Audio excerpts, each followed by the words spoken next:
खरं म्हणजे पूर्णपणे शुद्ध पद्धतीने हे राजकीय आंदोलन आहे।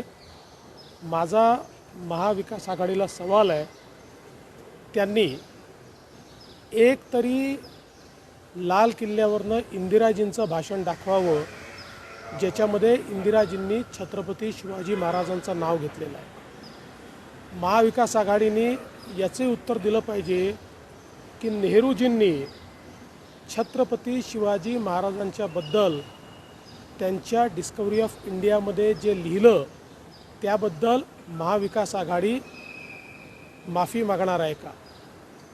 इतके वर्ष काँग्रेसने आम्हाला इतिहास शिकवला की शिवाजी महाराजांनी सुरत लुटलं। शिवाजी महाराजांनी कधीच सुरत लुटलं नव्हतं, पण जाणीवपूर्वक आम्हाला हा इतिहास शिकवण्यात आला की शिवाजी महाराजांनी सुरत लुटलं, त्याच्याबद्दल ते माफी मागणार आहेत का? मध्य प्रदेशमध्ये काँग्रेसचं सरकार असताना कमलनाथजींच्या मतदारसंघामध्ये छत्रपती शिवाजी महाराजांचा पुतळा बुलडोझरनी हटवण्याचं पाप हे काँग्रेसने केलं। त्याची महाविकास आघाडी आणि काँग्रेस माफी मागणार आहे का?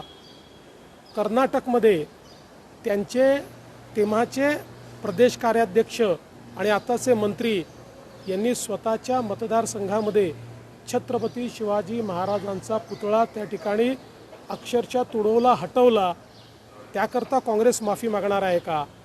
यांनी कधीच छत्रपती शिवाजी महाराजांची इज्जत केली नाही।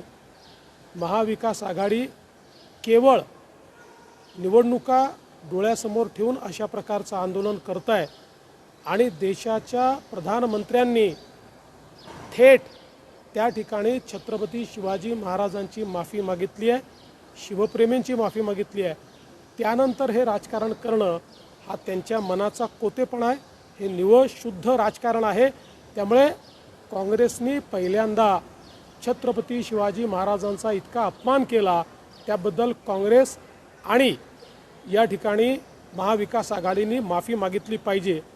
आणि पवारसाहेब तर स्वतः त्या ठिकाणी संरक्षण मंत्री होते आणि ते संरक्षण मंत्री असताना अशा प्रकारे नेव्हीला कटघऱ्यात उभं करायचं आणि वेगवेगळ्या प्रकारचे आरोप लावायचे हे त्यांना तरी मान्य आहे का?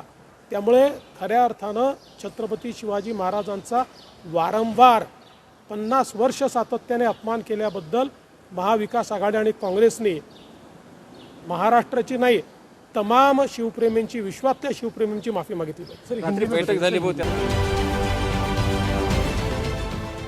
देश विदेशातील प्रत्येक घडामोडींचे लाईव्ह अपडेट मिळवण्यासाठी आता साम टीव्हीच्या सर्व सोशल मीडिया प्लॅटफॉर्मला लाईक, फॉलो आणि सबस्क्राईब करा।